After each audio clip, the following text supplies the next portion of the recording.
Oh boy. Okay, let's try this again. Okay, good evening, everyone. I'm Richard Moses, president of the Lower East Side Preservation Initiative, also known as LESPI.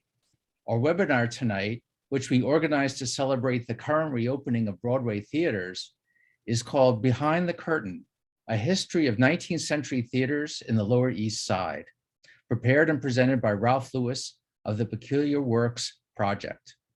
Along with Ralph, I'm here with LESPI Vice Presidents Carolyn Ratcliffe and Laura Sewell. For those of you who aren't familiar with LESPI, we're a not-for-profit group whose mission is the preservation of the historic Lower East Side, which includes the East Village, Lower East Side below Houston Street, Chinatown, Little Italy, and the Bowery.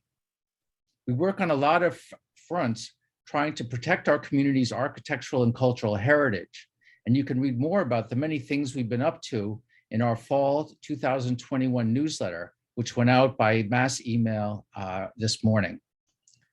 During tonight's lecture, please put any questions you have in the Q&A section, which you should be able to see at the bottom of your screen. We'll answer questions at the end of the presentation. And although we may not be able to answer everyone's questions, we'll answer as many as we can. We're now going to do a quick poll asking where everybody lives. Don't worry, the answers are anonymous.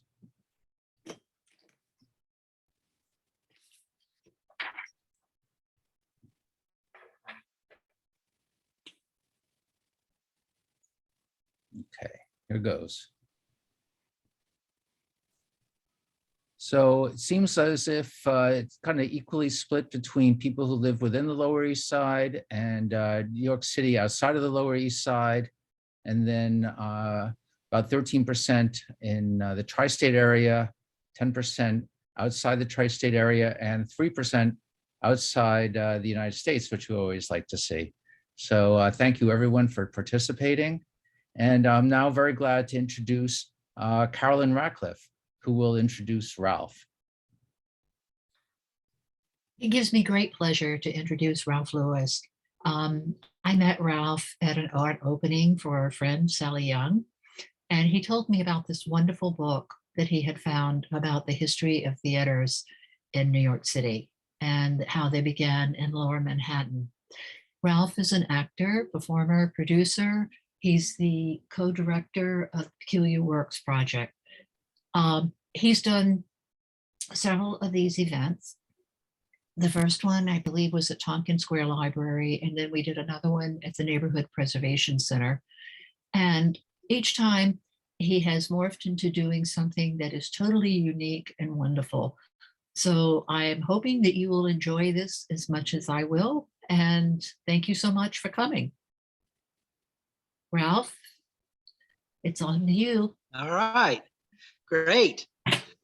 Okay, so, all right, hello, and welcome to the LESPI webinar series. And thank you all so much for logging on today to this virtual tour of New York City's very first theaters, right?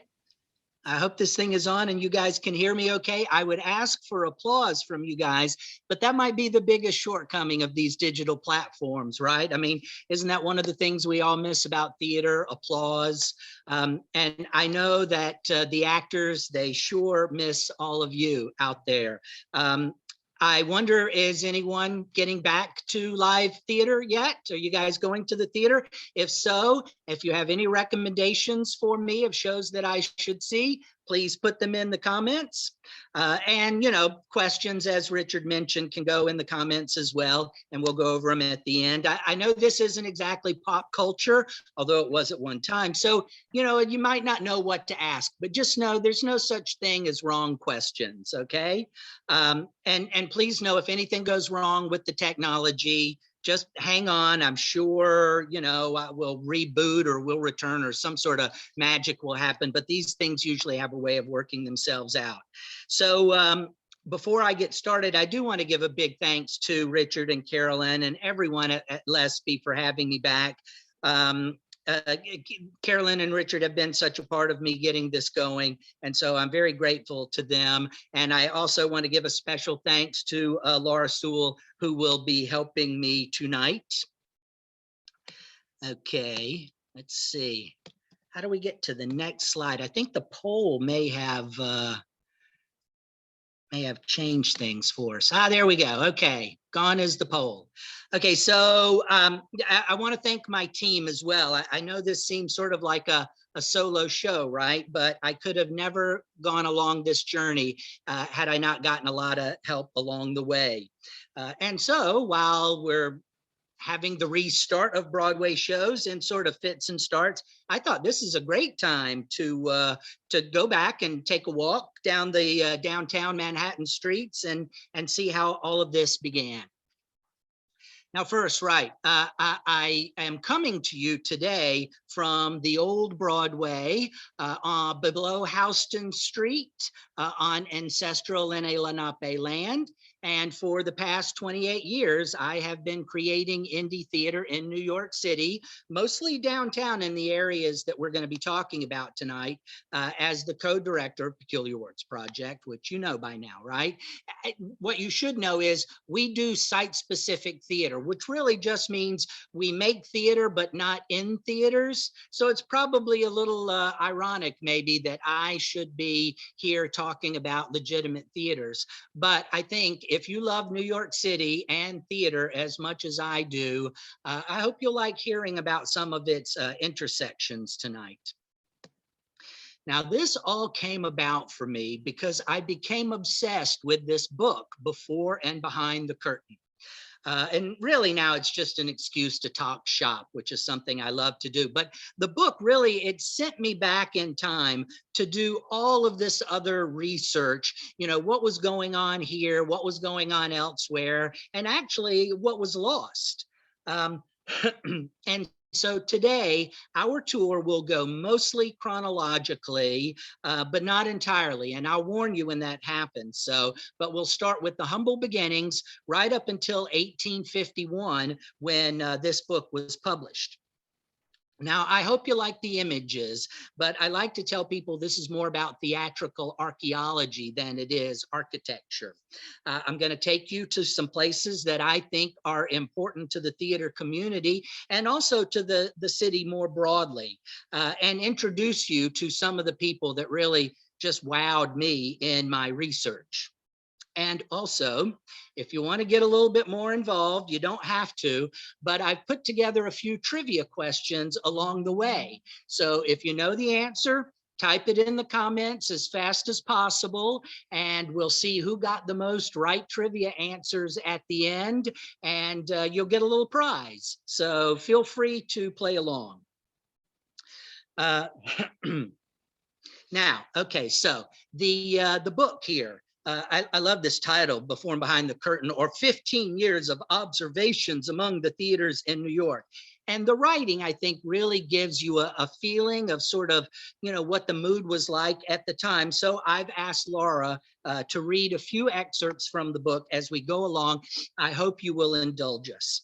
Now, at the bottom here, it has W.F. Burgess at 22 Ann Street, right? Which is across from Theater Alley at the time, which until recently, yeah, it still had its Theater Alley sign there. And the construction there in the background is already some sort of like new high rise. But indeed, the Theater Alley is still there. And this is really just west of City Hall Park. Now, City Hall Park, this must have been a really happening place at the time this book was published. The wall separating the city from the country was already Wall Street by now, and progress was moving north. And there behind the fountain there, that's City Hall, which at the time was one of the tallest non-churches in the city. And as you can see, there's no Brooklyn Bridge next to it yet. And this park, it was a common gathering area for people. Actually, it was originally called the Common. And our writer, Dr. William Knight Northall, I'm sorry, I couldn't find a photo of him anywhere. I like to think he was maybe more of a behind the scenes kind of guy, maybe, but he's a good tour guide for this. So he arrives from London in 1834, where he had trained to be a dentist, but he comes here, discovers theater, and like many of us, a new life begins for him. He is known as the first dramatist of Brooklyn, where he was an editor and critic of a local newspaper. And he wrote plays and performer biographies, and he was involved in the Brooklyn art scene. He wrote these scripts. They were called travesties for Manhattan theaters, and travesties were just these sort of parody ripoffs of popular classics. But like most of us, he never gives up his day job, right? He gives lectures on dentistry around the country before dying of cholera on a ship on his way back to New York City. I don't know if there are any parallels to today's pandemic or not. But North Hall, he travels the city in the mid 1800s, right? But I want to go back further. First, though, depending on what counts as theater, the history is a little murky, right? I mean, there were tavern shows, there were performances in other languages, there's professional versus amateur, and there's a lot of touring going on at this time. And there are also conflicting sources. There's missing information. And you know what? Sometimes the historians just don't agree. So now with those caveats, I am willing to go out on a limb and say that downtown New York City gave birth to theater in America. So, okay, just for context, right? Henry Hudson's Dutch West Indies voyage lands on the island of Manhattan in 1609. The Jamestown and Williamsburg colonies and the Plymouth Pilgrims, they all start up in the first 20 years of the 1600s. So how long do you guys think it is before there's any English-speaking theater to reach our shores? Of course, you know, there was a lot to do in the beginning. You know, you had infrastructure to build, and really just surviving was a challenge. You couldn't be out going to the theater. But going from outpost to colony to city, it took a lot of time and effort on anyone's part. So how long before any theater? I thought 30 years was a lot, maybe 50 years. Try doubling that. I found it interesting that nothing theatrical happens in America for over a century after Henry Hudson arrived. Now, Quaker and Puritan and Presbyterian disdain for theater was also a reason for the slow start. These religious organizations, they get laws passed that stop shows from happening. And sometimes the producers would get around the laws by calling their plays, even Shakespeare plays, a lecture or an opera or a moral dialogue, whatever that is.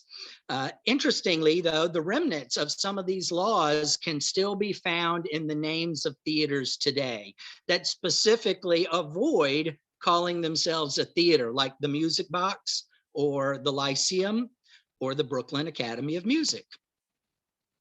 Now, religious groups, they hate the debauchery and immorality that's depicted in the plays and farces, right? I mean, to them, theater is next to prostitution, and not for no reason. I mean, if you didn't know, sex for money often took place in the upper boxes of the big theaters.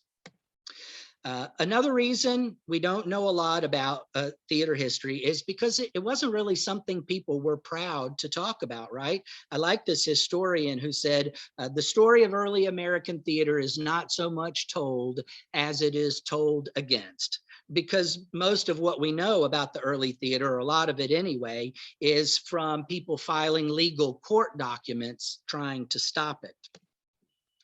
Now, North Hall, he starts our tour here, not at a theater at all, but talking about the demand for it from a social perspective. He believes that people need a place to gather and to share time together, specifically because of the prevalence of boarding houses.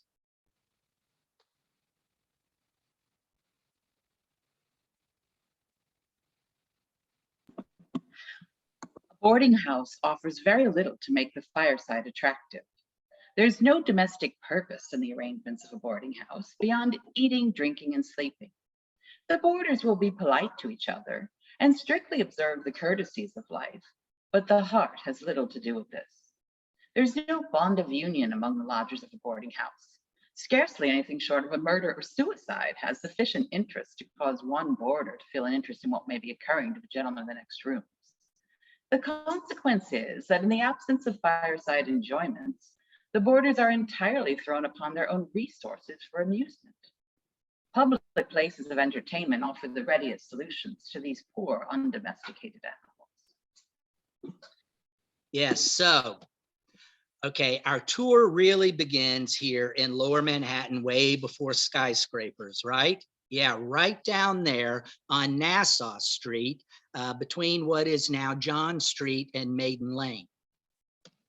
There's this big office building owned by the Federal Reserve there now, and we arrive at the location here of New York City's very first theater. There are no surviving images of it, but this is one of the first areas that's built up outside of the wall that's going to become Wall Street. And this lane has a row of small wood buildings on a relatively hilly part of town, right? Or actually, the original theater could have been on the corner of Maiden Lane and Pearl Street, just a block down the road, and then it moved to Nassau Street later. I'm telling you, the historians read the clues differently here. Either someone got the initial address wrong, or there's just going to have to be two first locations. But either way, it probably looked a lot like this, right? This red building here, they were all painted red, okay? And so our very first theater is on the second floor of this building. It was not built to be a theater, right? It's more of a general meeting space, and the actors just renovated it. You know, you build a stage, you add some seating, and abracadabra, it's a theater. That's what I do. And okay, now there are probably some amateur performances that predate this place, and also some shows in locals pubs like the King's Arms that was over on Broadway. But this is really the first professional theater. The first documented production, okay, December 6, 1732. Although the actors did arrive from London in September, so actually there could have been performances that predate the documentation.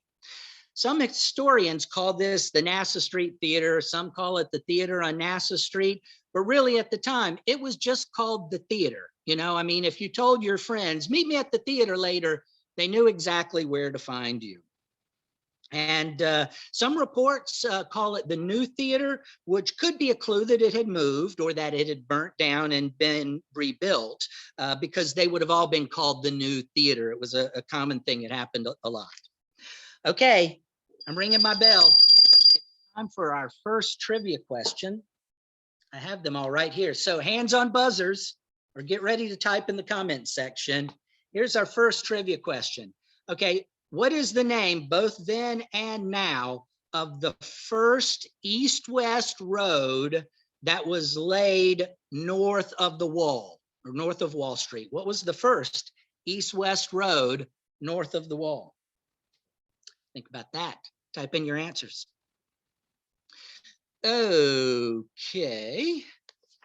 Now, the first play performed at this theater was called The Recruiting Officer by this gentleman here, George Farquhar. He's an Irish Restoration playwright, and worldwide, this was one of the most produced plays of the 18th century.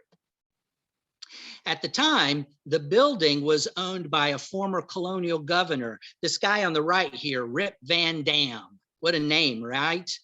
He sounds like a professional wrestler or something. Rip Van Dam. You know, he kind of looks like one too, I think.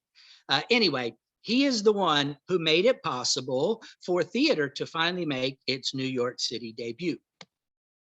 So, 1732. Pretty much when American theater begins. And then there's a gap of like 15 years where we're not really sure what happened. But in 1750, the actor-manager duo of Walter Murray and Thomas Keene, they arrived from London. They set up a resident company here with 280 seats, and they start with Richard's Shakespeare III. Their repertory also included the first documented performance of a musical in New York, John Gay's The Beggar's Opera on December 3rd, 1750.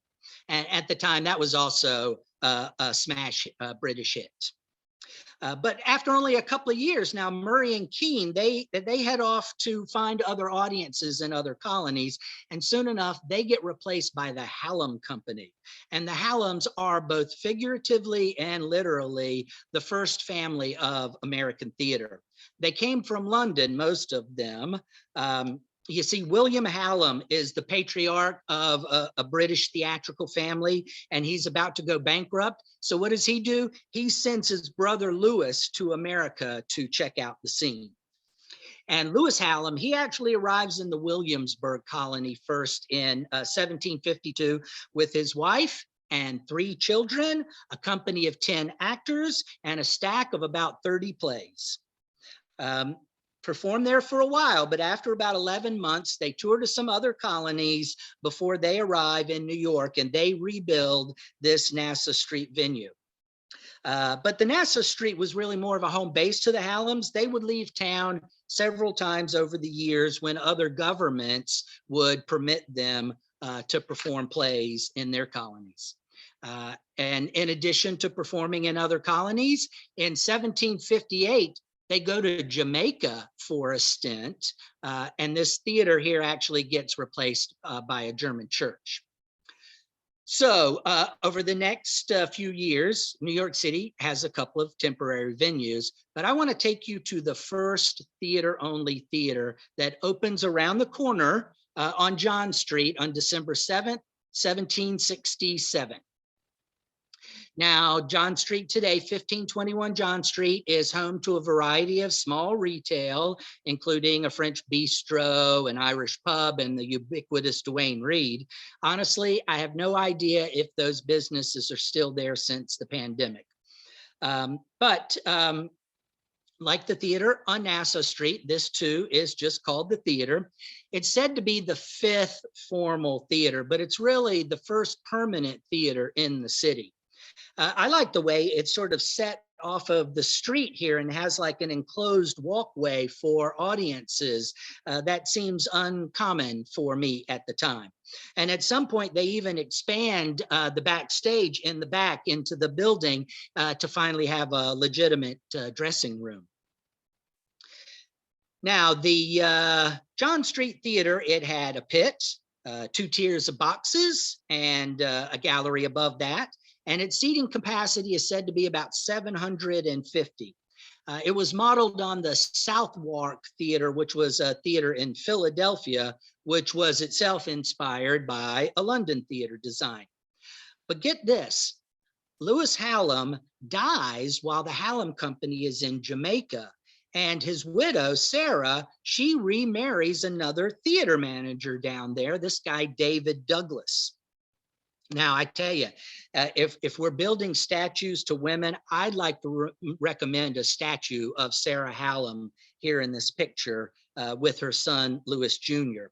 I cannot imagine what it must have been like for her to leave her friends in London and her connections in London, leave all of that behind, and with her kids in tow, come to a new world to perform theater and then travel all around it. And then when she loses her husband, she could pack it up, right? No, she marries another theater manager and just keeps right on going, man. You got to admire that.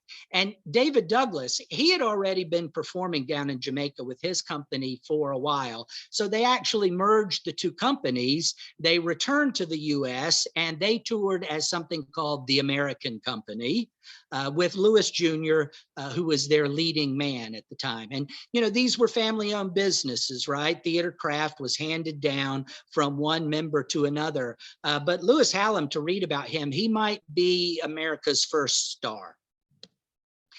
Now, like the theater on Nassau Street, this theater opens with the play by George Farquhar as well. This time it's The Beau Stratagem. I thought that was really 2 very important distinctions for one Irish guy, right? The theater on John Street was the only theater in town for 31 years. Now that seemed like a really long time to me, but that was also wartime, right?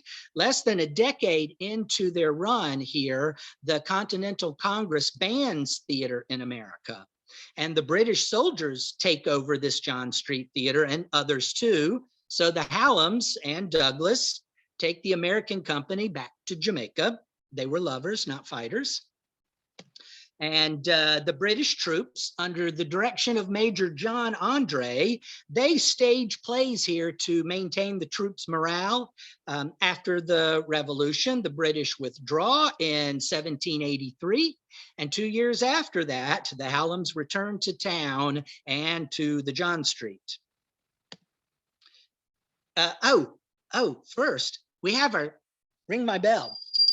Time for the second trivia question. Are you ready? Get ready for the second trivia question. Hands on buzzers.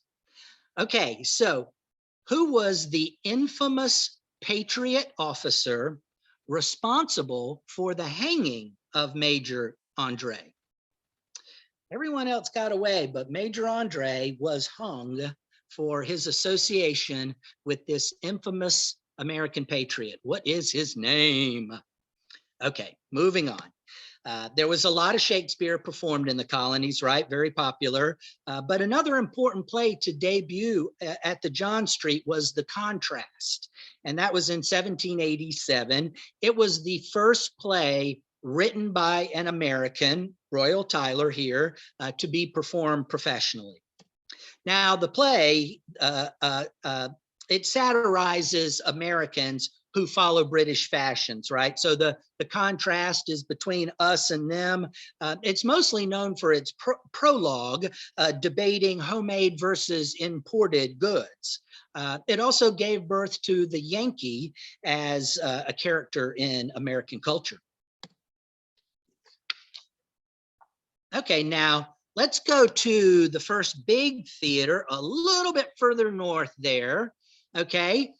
It's on the site that was once J&R Music World at 212325 Park Row, which is now City Hall Park there, opposite City Hall Park. It's only a few stops, blocks from our previous location. And you can see, let's see. There was construction in the distance.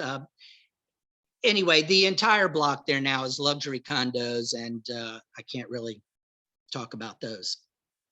The theater opens in 1798 as the new theater because the John Street Theater had become old news. It's the first American theater that is designed to be a theater. It was that big white building, but this is really what it was supposed to look like. It's originally run by Hallam Jr. and some other folks from John Street, which that got converted into a warehouse. It was the only theater in town. New York has a theater, Philadelphia has a theater, Boston, Savannah, Charleston. In large part, David Douglas was building these theaters, and the theater troops would just go from one town to another. So this is what it should have looked like in the original design. It much different, right? It was modeled on the grand opera houses of the designer Marc Brunel's French homeland. And it's built to be the theater by which all other theaters would be measured. But its completion got delayed for several years because the owners ran out of money. So the plans for this ornate exterior were scrapped. And so it looks rather simple from the outside. There's no columns or grand detailing, right? And it is on what is then called Chatham Street, across from the previously mentioned Common, and it is the place to be. Inside, it looks terrific. It has an audience for 2,000 people, which I thought was incredible. That really is more than any current Broadway theater has the capacity for. It had a patent for oil lamps replacing candlelight, which until then was how shows were lit. It's very upscale. And then in 1820, the new theater burns down. And it's rebuilt even nicer. This time the front has a little more fancy, right? It's larger too, which means it has to attract bigger and bigger audiences to keep running. And the quality of the work becomes a little more populist, more working class shows there, and it's considered less classy. It's no longer the new theater, so when the Common becomes the Park and the street changes its name to Park Row, the theater is officially renamed the Park Theater. It's really more for rebranding, but it was kind of the end of an era.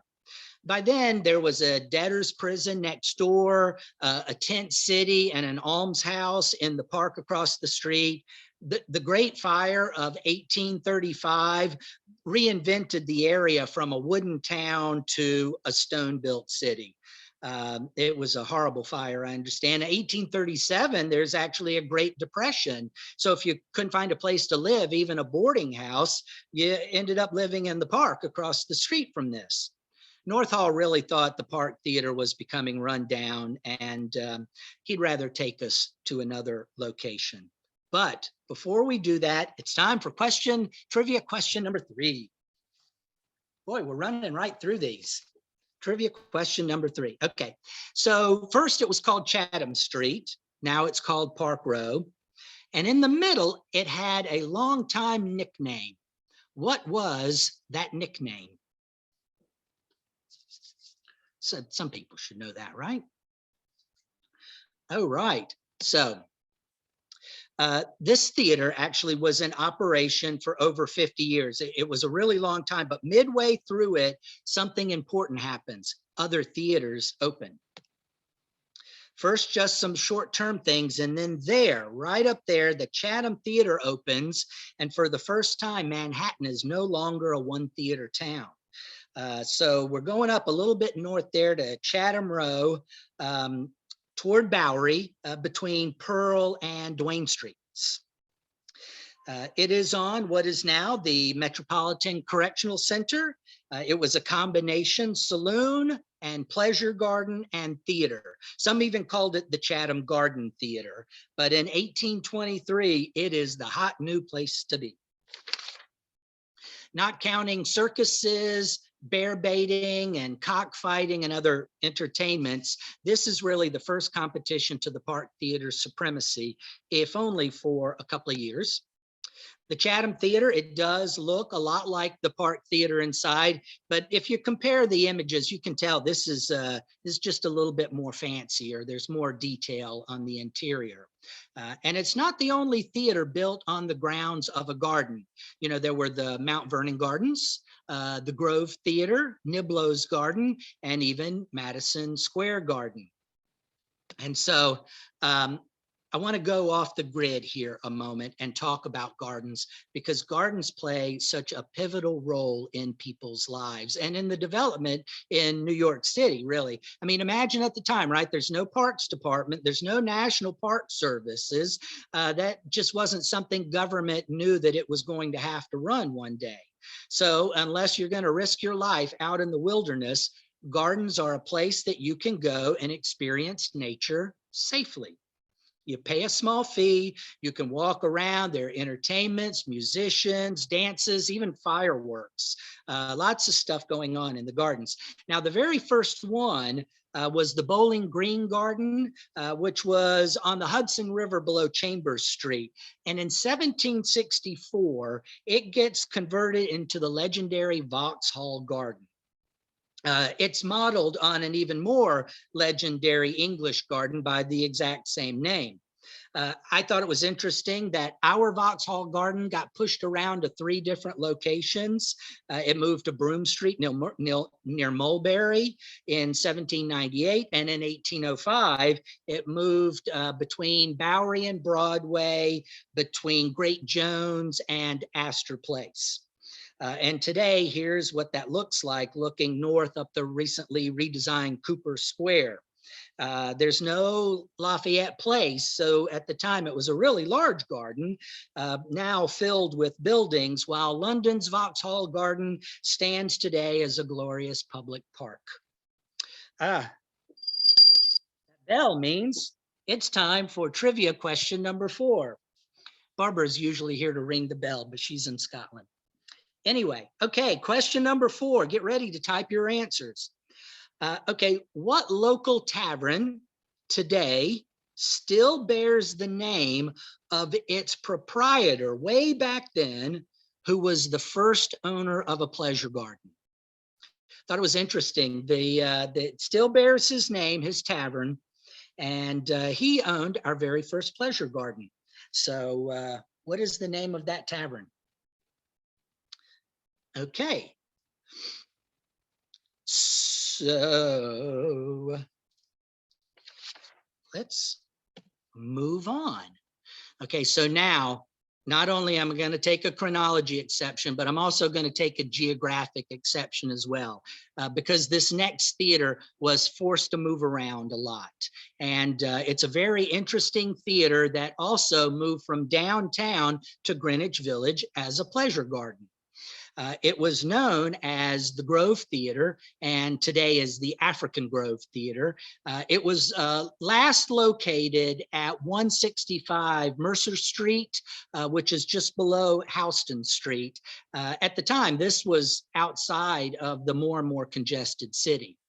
Now, the theater was founded in 1821, and it was operated by a pioneering actor and playwright named William Henry Brown. He was a free man from the West Indies, but he actually started his garden in 1816. It was a summer tea garden with under a grove of trees behind his house at 38 Thomas Street. He would offer food and beverages, teas, but there was also poetry and music and dance and short dramas. And this is what 138 Thomas Street looks like today, where once the African Grove was. Brown had worked as a ship steward, and he had been traveling from England to the Caribbean to the colonies. He was actually probably more cultured than most New Yorkers at the time. He retired from his job on a Liverpool liner, and he bought a house here between Church and Broadway.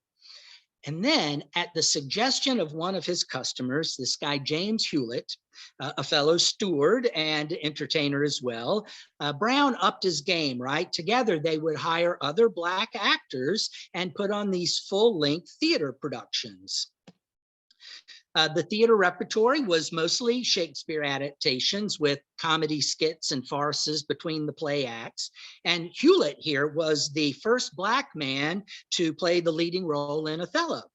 And Brown, beside him, wrote plays including the drama of King Shotaway, which was the first full-length play written by a Black American performed in the United States. But the increasing commercial activity, it was a popular place of the tea garden on a very residential Thomas Street, did not go unnoticed by his neighbors, and they made noise complaints, and it forced the theater to move from there. The Grove Theater actually relocated 4 times within the Soho, Greenwich Village area, including Mercer and Bleecker Street, and then eventually the Mercer and Houston Street location. It was only a few blocks away, but it was 300 more seats than they had before. So he opens there with a season starting with Richard III, and then other plays, including Othello, Don Juan, The Poor Soldier, Three-Fingered Jack, Tom and Jerry, or A Life in London, which I think we have the flyer for that here. It mysteriously burnt to the ground in 1826, and there are really no theatrical records about the African Grove Theater after 1823. And African Americans would not return to Broadway in a production of their own for over a century. Okay. Now, I'm sorry we moved around a bit, but the Grove Theater was just, off the map. But I wanted you to see what's happening here in Manhattan. So these are the first theaters at the bottom of City Hall Park. The Park Theater is on the right. Ann Street is around the corner where the book was published, and the Theater Alley is behind Park Row. And the Chatham was just north of that, right? And then As the theaters got old and burned down or fell apart, they were rebuilt further and further north along these two different routes. The upper class theaters moved up along Broadway, and the working class theaters, they moved along the Bowery. They actually were curving around the Collect Pond, which, if you don't know, it's this rare freshwater low ground that has since been drained. Now, our next stop on the tour is on Broadway, home of the Bowery. I'm so sorry, Bowery, home of the Bowery Theater at 4650, which is just below Canal Street, which was not even a canal yet. The canal was built to drain the Collect Pond, which had become polluted, and then it got paved over years later, right? So today, there's a little star for it. And today it is this 20-story luxury hotel. But before it became the Bowery Theater, it was called the Bull's Head Tavern way back in 1750.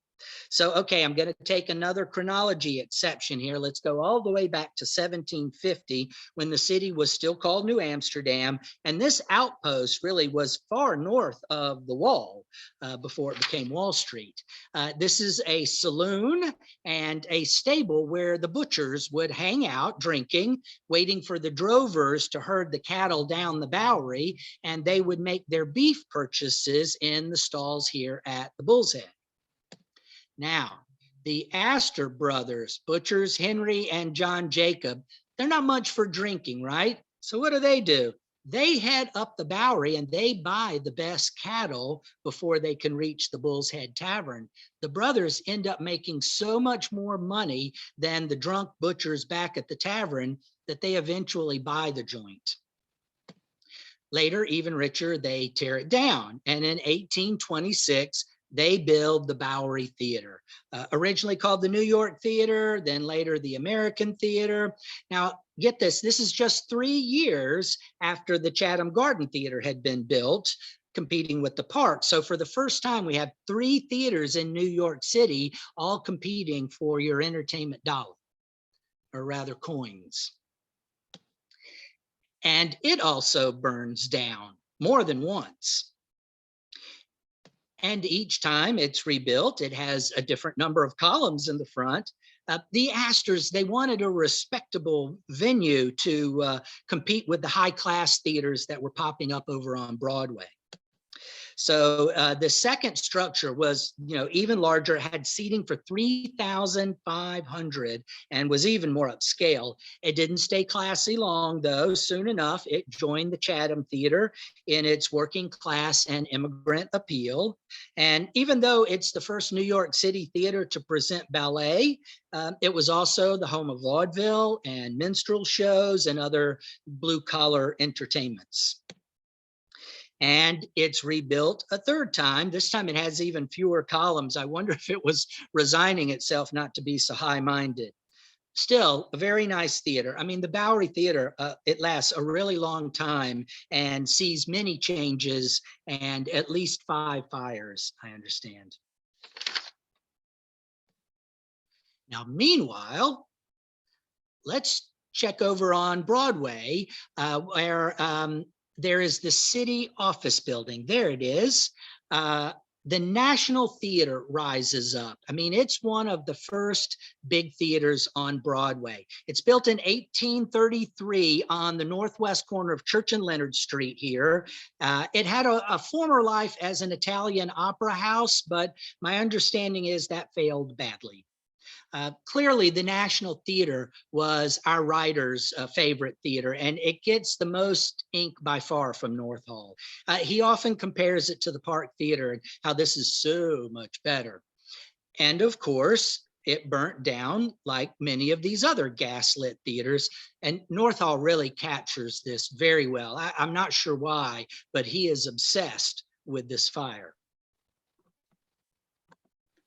The National afterwards fell into the able hands of James Wallach, who managed it with consummate skill and brilliant success until its destruction by fire in the month of September 1830.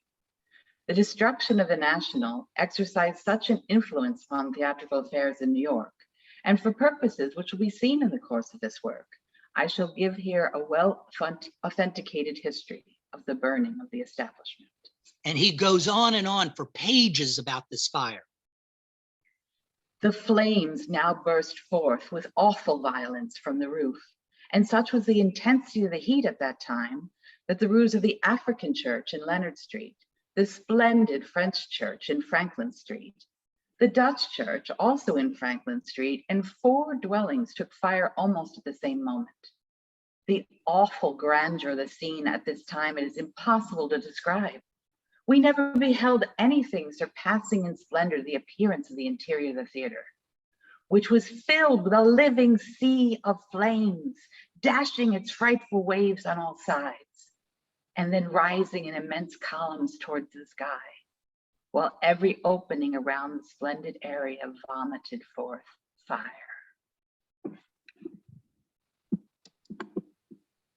He works hard to make it exciting. I love it. It vomited forth fire. But if you can't tell, fires had a dramatic impact on the theater scene and the city. And it continues today. I mean, city fire codes, union contracts, large scale architecture, and one of my favorites, the ghost light. I bet many of you are familiar with this theatrical icon, but let's see if there's anything you don't know. Now, the story goes that this light is placed at center stage every night after the show so that the ghosts of the theater, all theaters have ghosts, that's a known fact, they can see their way around to reenact their great performances. But if the stage is allowed to go dark, the ghosts think that they've been abandoned and they cause mysterious accidents to happen in the theater. Now, non-believers will say the light is left on overnight so that the stage manager can find their way to the lighting board to turn on the work lights the next day. Evidently, before ghost lights, a lot of stagehands and some firefighters were falling into the orchestra pit. So these lights were also a protection against liability.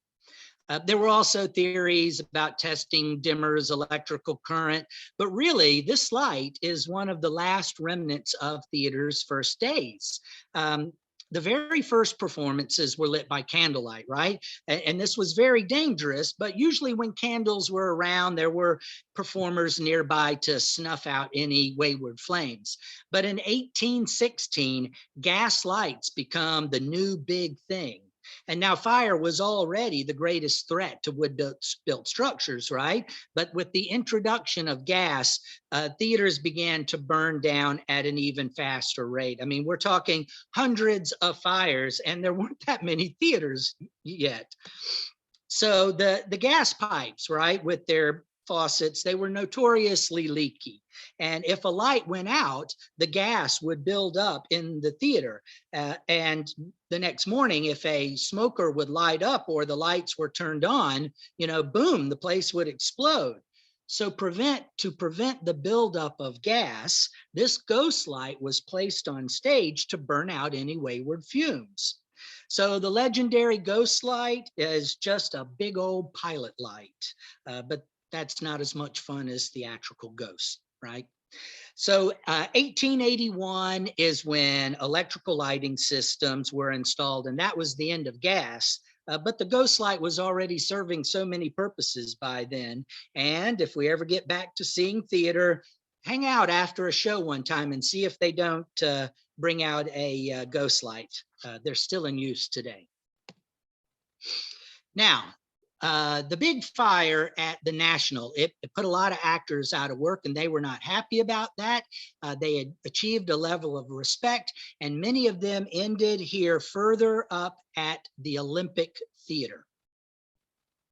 Now, the Olympic Theater, it had recently moved from Anthony Street and Broadway to this second location here in 1837.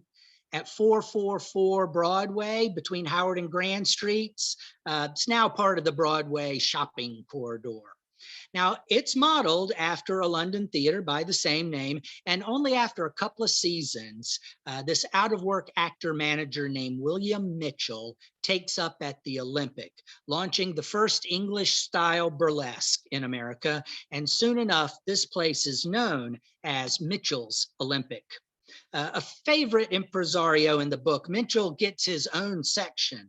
I mean, although the book is about theaters, there's actually more about Mitchell than there is about the Olympic Theater. There are excerpts from his plays that Mitchell put on. There's flyers and odd ephemera. It's very interesting, I think. But the Olympic is where this character named Mose debuts. And Mose has a dramatic effect on the city, way beyond just theater. So I got to tell you a little bit about Mose. Now, Mose is a volunteer fireman. And considering how often things burnt down, it's no surprise that he was a valued character in the community, even to those that didn't go to the theater. He wore a certain type of costume that was associated with volunteer firemen. All firemen were volunteer, right? Like the Parks Department, this was another service that government was not quite aware yet that they were going to have to provide. I mean, volunteer firemen are our original first responders, and you can find them immortalized in the movie Gangs of New York. So this character Mose was originally performed by Frank Chanfrau, a bit character actor and a theater manager. And all of a sudden, he becomes a big, big hit. I mean, all of the cool kids on the Bowery begin to imitate Mose. They dress like Mose, act like Mose. I mean, he was a hero on the Bowery for the Bowery Boys and a cultural icon in the city for over a decade. So here's how it happened. This playwright, Benjamin Baker, he's having lunch one day in a local diner and he meets this volunteer fireman, and he's so inspired by the guy's manner of speaking, the common street language, that he just has to write a play with this man as a character. So understand at the time, right? Audiences only heard very formal speech from the stage, right? Heightened language is what the stage was for. So hearing someone like Mose on stage in the vernacular of the Bowery Boys was unprecedented. Maybe it was something like Brando in 50s movies, right? Or Hamilton on Broadway. I mean, I wonder whether hearing those rap lyrics on Broadway today is anything like the experience people had when they heard Mose. Affairs went on prosperously at the Olympic until the year 1848, when a change began to manifest itself in its fortunes. Baker concocted a piece called New York as It Is, the principal character in which was Mose. Mr. Chanfrau played the character of Mose with such effect and truthfulness that the author of the concoction may be grateful to him that it was not hissed off the stage most contemptuously. The night following, Mose obtained for it a rather warm reception, and by one of those unaccountable freaks of the public mind, quite a furor was created, and nothing was heard, sung, or talked about but Mose. For 4 months did this unmitigated conglomeration of vulgarity and illiteracy keep the stage, a compliment entirely due to Mr. Chanfrau. Except for the action of this gentleman, there was not a redeeming feature in the whole affair. It was low in design, vulgar in language, and improbable in plot. Questionably, the treasury of Mr. Mitchell profited greatly for the time by the success of the piece. But when the public curiosity had been somewhat satisfied, and Mose no longer drew the crowds after him, what was the spectacle presented to the eye of the manager of the Olympic? Why, that the boxes no longer shone with the elite of the city, the character of the audiences was entirely changed, and Mose, instead of appearing on the stage, was in the pit, the boxes, and the gallery. It was Mose, and the respectability of the house moseyed on too. Yeah, Mose made the Olympic great, but he also made it possible for its ultimate demise. Chanfrau went on to play this character in many other plays. Playwrights would write plays specifically with this character, but the Olympic never found a financial replacement for Mose, and it never recovered. Now let's just go up the block just a little bit more. from here, Niblow's Garden and Theater. It opened on the east side of Broadway between Houston and Prince Streets in 1828. Actually, I am right across the street from that building right now, and living here for many years, looking across at that street so often at what could have been is a big reason really of why I'm doing this. I mean, I fell for something that no longer exists, and it just kept snowballing from there. It was this big office it's a big office building now, but the theater district at one time passed right up Broadway, and it kept moving uptown, following the money, rich people who were staying away from the cholera and yellow fever that was spreading in the denser inner city. Niblow's was originally a pleasure garden with a small ice cream stand in the center. William Niblow was a waiter there, and he married into the ice cream business. His father-in-law died, and he found himself owning a pleasure garden. He seems like the nicest, jolliest guy, if maybe a little bit over his head. Some few years ago, its gardens and its ice creams were all the claims it had upon the public patronage.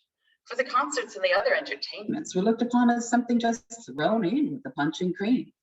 Mr., or should we say Mrs. Niblow, got ambitious, and a very beautiful dramatic saloon was erected on that side of the garden fronting Broadway. As a summer resort, nothing could be more attractive than Niblow's garden before its destruction by fire. The splendid theater now erected on the old grounds, the entire occupancy of the pretty garden by buildings, has destroyed the most attractive features of the place. Niblow's is no longer Niblow's garden, but Niblow's theater. Niblow's garden used to be patronized by a large class of people who had a holy horror of profane theaters. But how they can reconcile it to their tender consciences to go there now puzzles us exceedingly. To call the extensive ice creamery uptown Niblow's theater, we suspect, would be fatal to Niblow's interest. And he, very wisely, although there's scarcely a handful of dirt left for a flower pot, still continues the old name of Niblow's garden. I love it. It's not much of a garden, but he knows if he calls it a theater, no one will go.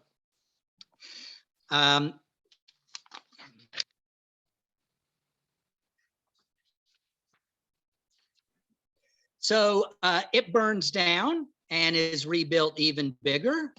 It is this massive hotel and elaborate entertainment center with a beautiful theater inside that had over 3,000 seats. I want to take another chronology exception, right? This time I want to go 15 years forward because I just love the accidental story of how this theater housed the first official American musical. It was called The Black Crook, and it opened in 1866. So get this, Niblow, he is approached by a theater owner down the block whose theater has burned down, and he's just brought in this ballet company from Europe. So he goes to Niblow and says, look, I've got all these dancers and no theater. Can you use them? And Niblow says, well, I'm about to do this really bad play. You want to put them in it and see what happens? Here are a couple of them now. And you can tell they became very famous because there are actual photographs of them, not so common back then.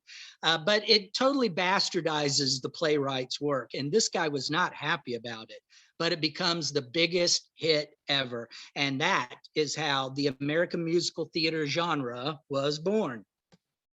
Now, the Black Crook, it's like Cats was, or The Lion King today, right? It had the highest production values of any show by far, really large cast, state-of-the-art technology. It was just like a giant extravaganza. It blew people away, right? It ran for decades. It even toured around the country, even coming back to the city from time to time for sit-downs. I mean, the Black Crook, it really was a big deal. So it's time for another trivia question.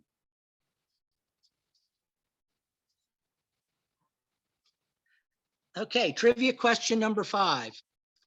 Where is Niblow's vault? It's a very beautiful place. There are a couple of cemeteries in the area that house some very famous people, and Niblow was one of them at the time. Where is Niblow's vault? In which cemetery?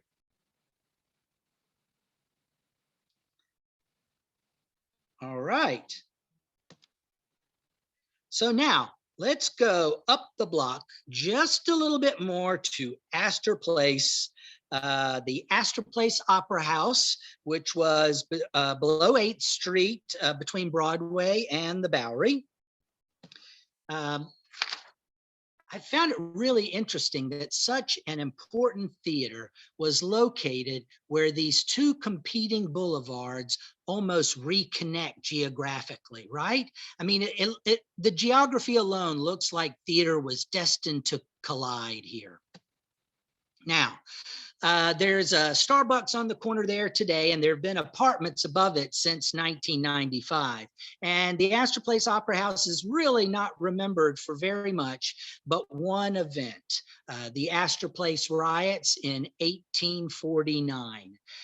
Maybe we don't know much about it because the riots so dominated its history. I mean, they changed the course of America itself. It seems odd now that it actually begins with simultaneous productions of Macbeth. I mean, that's just how important theater was, right? It was so important that it could cause riots because theater was the place where local issues were aired. Now, you see this guy, William Macready, he was a British actor, and he was brought into town by some of the Broadway upper class types to play Macbeth at the Opera House, a role that he was already famous for. And at the same time, Edwin Forrest here, he was an American actor, and he was also playing Macbeth, the People's Macbeth, at a nearby Bowery Theater. Now, these guys, they had already been crossing paths for years, touring Europe, and they weren't exactly friendly, right? Actually, in Edinburgh, Forrest bought a ticket to one of Macready's shows, and at some point, finding something about the show objectionable, he gets up and starts heckling the guy. So that was not a good sign. So by the time they got to New York, both on American tours, audience were already ready. They were ready. The theater managers had been booking them in other cities at the same time, just to sort of drum up interest, right? Anti-British Americans started showing up here night after night, making it impossible for the show to go on. And it builds up to where at one point they say 15,000 people were outside of the Astor Place Theater trying to get in to protest this British actor for having the nerve to come to America to play Macbeth. So what begins as dueling Macbeths turns bad and becomes something really much more than just theater. Class struggle, rebellion. One side represents our English heritage and the other is our new Americanism. It was lower versus upper classes. So the word's out on the street, right? Working men, shall Americans or English rule this city? I mean, this is the kind of thing that was being posted around town to get people to come out and protest, demonizing the English and building up fear of British rule returning, right? You better fight or they're going to take our country back. You know, today, some people who question who really is American, you know, people yelling, get out of my country, go back to where you came from. I'm not saying this is really the same thing, but I wonder sometime if we've forgotten the lessons.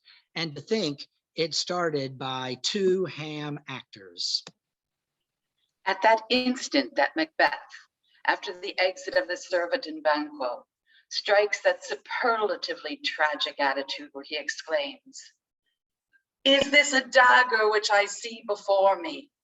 Its handle towards my hand."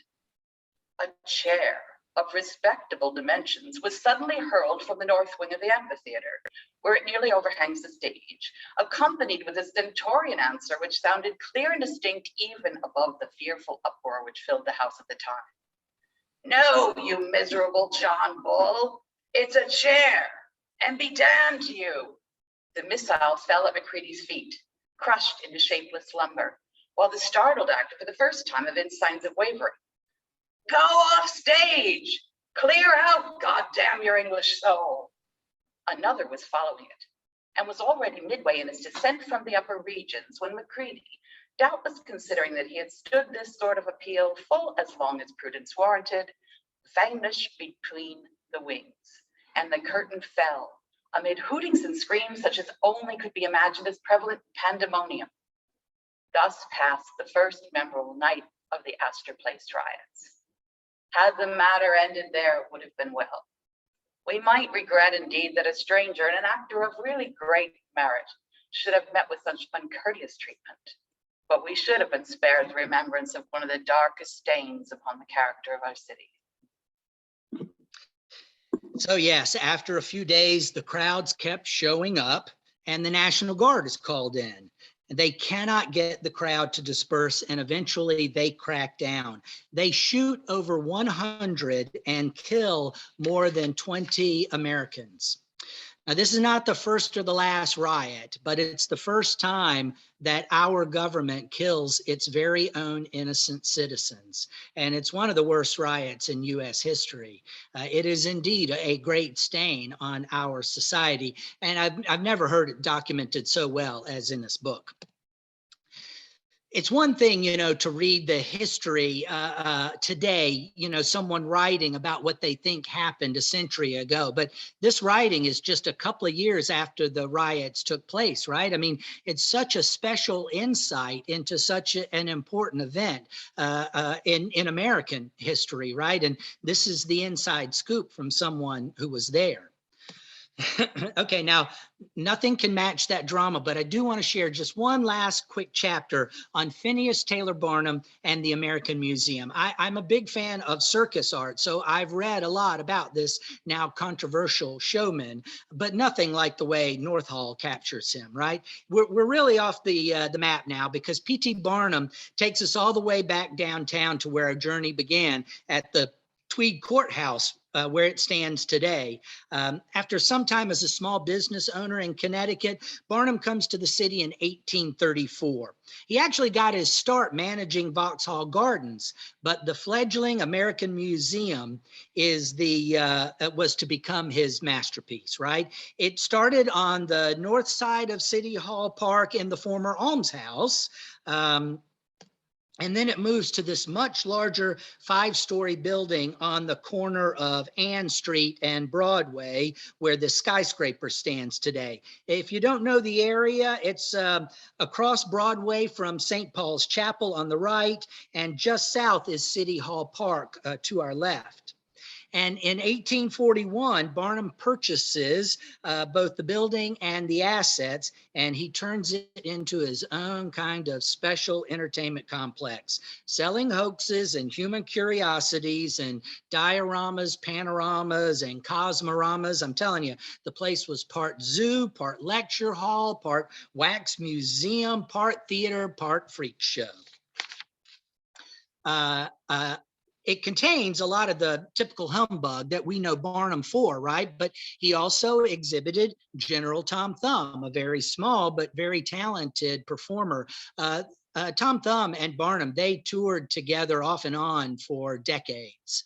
And then also there's Jenny Lind, a very talented and well-known singer who was a new high point for Barnum, actually. She made a lot of money for Barnum, but he wanted more than money, right? He presents Jenny Lind in Castle Garden in Battery Park. At the time, you would have to walk over a short bridge to get onto the island where this theater was built. But today, thanks to landfill, it's just sort of the tip of Battery Park. For as much as we know Barnum as a con artist who's out to dupe people, the man who famously said there's a sucker born every minute, he really does want to be respected. And he wants to show that he's doing more than just exhibiting freaks. He has some of the most elaborate and scientific exhibition halls. At its peak, the museum was open 15 hours a day and had as many as 15,000 visitors come through its door every day. Get this, some 38 million customers paid 25 cents admission in the mid-1800s. The total population of the United States in 1860 was only 32 million. So a lot of people went more than once. In addition to those exhibits, Barnum builds this fabulous theater inside of the museum. It's called the Moral Lecture Room because calling it a theater is still problematic. Had thousands of seats in it, lavish decor, and a temperance play called The Drunkard was actually the longest running production in the city at the time. And if you have not figured out the drill yet, on July 13th, 1865, the American Museum burned to the ground in one of the most spectacular fires that New York has ever seen. Animals in the museum were seen jumping from the burning building only to be shot by police officers. Many of the animals that were unable to escape their enclosures burned to death, including 2 beluga whales who boiled to death in their tanks. Then later, after yet another fire, the place was not rebuilt, right? 25 years and 3 buildings later, Barnum had finally had enough. He creates a traveling circus, but he then goes on to run for Congress and even serves 2 terms. It's a different kind of circus, right? So that about finishes up my virtual tour, but there's a lot of fun playbills and announcements and cast lists and other details in North Hall's book. And then it hit me.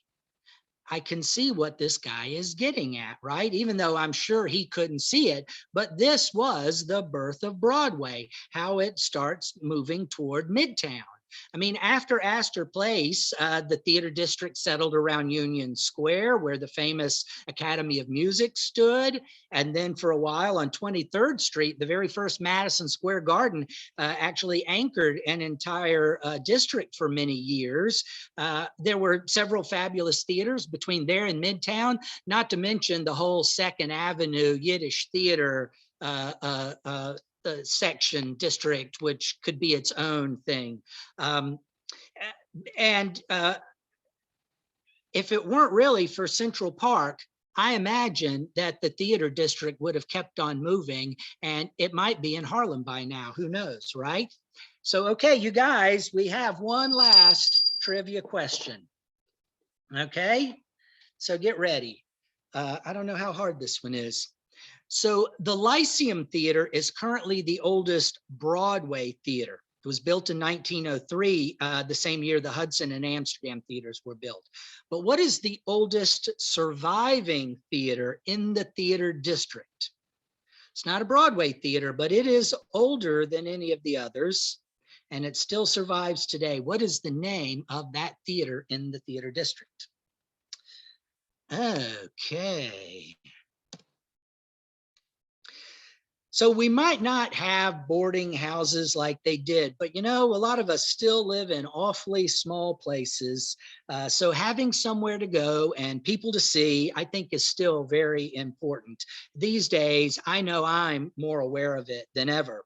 So just knowing that we have the same dreams and fears as they did 160 years ago kind of gives me hope for the theater, right? I mean, I think they had it worse.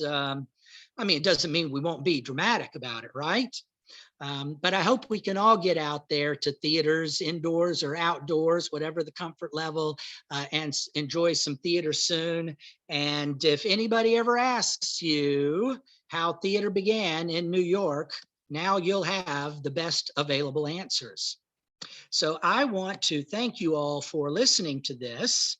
But before we stop, I just want to go through the trivia questions, and let's see if how many of these answers you got right. Okay, are you guys ready for this? Okay, so what is the name of the first east-west street laid north of Wall Street? That would be Maiden Lane. Maiden Lane. Okay, who is the infamous Patriot officer responsible for hanging Major Andre? That would be Benedict Arnold. He was lucky enough to get on a ship right away and got out of town, but not Major Andre. They had collaborated together. Okay, it was first Chatham Street and now it's Park Row, but in between it was known as Newspaper Row. Newspaper Row, I bet people knew that, right? Okay, what local tavern still bears the name of its proprietor, the owner of the first Pleasure Garden? Fraunces Tavern. Yes, Samuel Francis, interesting man. He was the first pleasure garden owner. Where's Niblow's vault? That would be Greenwood Cemetery. Greenwood Cemetery in Brooklyn. It's a beautiful, oh, he has a pond in front of it. It's just a beautiful place.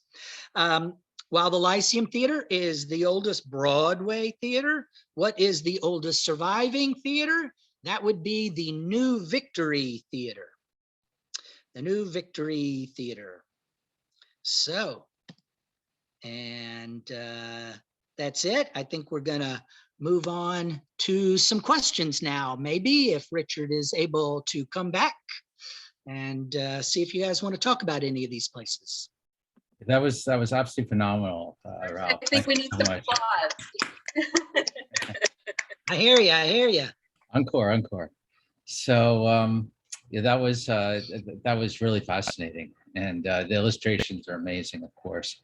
So right now we want to look at questions that we may have. So far, I was only seeing two. I took a quick look, and I saw one question from Karen. Were there no church productions at the beginning? Gosh, you know, I highly doubt that. Now, I do know that some of the early play selections, they did do plays that might not conflict with religious ideology. A piece called Cato and maybe a few others, because if the religious fathers objected to the performances, the theaters could never get permission to perform in those colonies. So the religious institutions and the theatrical institutions were very much at odds in the early days, and they were very likely not to consort with each other very much. Actually, there is one of the first plays written in America is called Andrew Burroughs, written by the colonial governor of New York after he left office, specifically because he wanted to satirize Reverend Vesey at Trinity Church, who had tried to get him thrown out of office. And so that whole play is about their antagonistic relationship. So I doubt there was very much theater in churches, although now, boy, theaters, we could not live without the help of churches. There are so many off and off Broadway theaters that either rehearse or perform in our local churches. We got a couple of last minute questions. How were the burned theaters rebuilt financially? That's from well, you know, we're getting away from season subscriptions at theaters and doing, you know, they're not as popular as they once were, season subscriptions, but that is a relic of your answer, that subscriptions were how these theaters were built. And David Douglas was great at this, that he would send an advance man to a colony, or he would go there. And this was done in New York several times. And he would get people to buy subscriptions. You could buy a box and you could have your own lock and key to your box in your theater so that nobody could go in there but you or your family. But it was these subscriptions of getting local people who wanted some entertainment in town to all buy subscriptions to a specific theater. And that's how they raised the money at first to build these places. Thanks. Good question. Good question. What is the name of the first play written by an American playwright that was performed in New York City? The first play, that was The Contrast by Royal Tyler. That's, and I believe he wrote some other plays, but he was the first American to have his play performed by a professional theater. And then the last question I'm seeing here is, or a few questions actually from people who missed some of the presentation. And so I do want to let everybody know that we will be posting this on Lesby's YouTube channel, probably within about a week. And if you join our channel, which you can access on our website. You can see on the bottom of the screen, www.lesby-nyc.org. You can get a link directly to the our YouTube channel, where we have many videos of our past presentations on Lower East Side history and culture.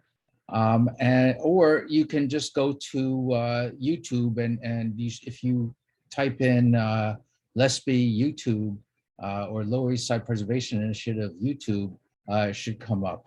So as I said, it should be up in about a week. So hey, Richard, I just want to say, you know, I love Lesby so much, and I think they're doing really important work, and that's why I wanted to be here tonight. And so I don't know if you guys know this. Did Richard mention today is Giving Tuesday? I'm sure we all got bunches of emails about Giving Tuesday.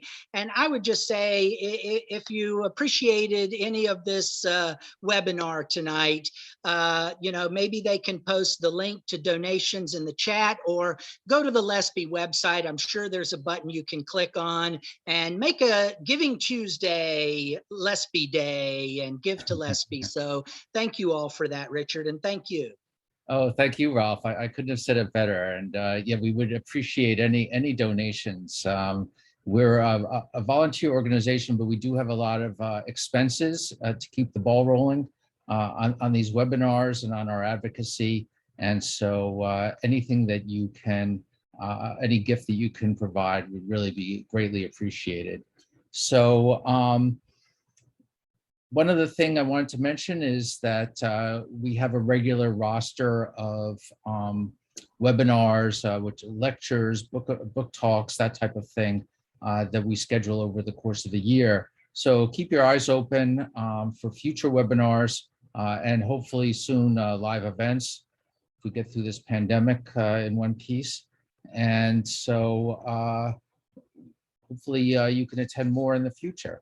So I want to thank Ralph again for his wonderful presentation, Laura for your great reading. Thank you so much, Carolyn, as well. And thank all of you in our audience for attending.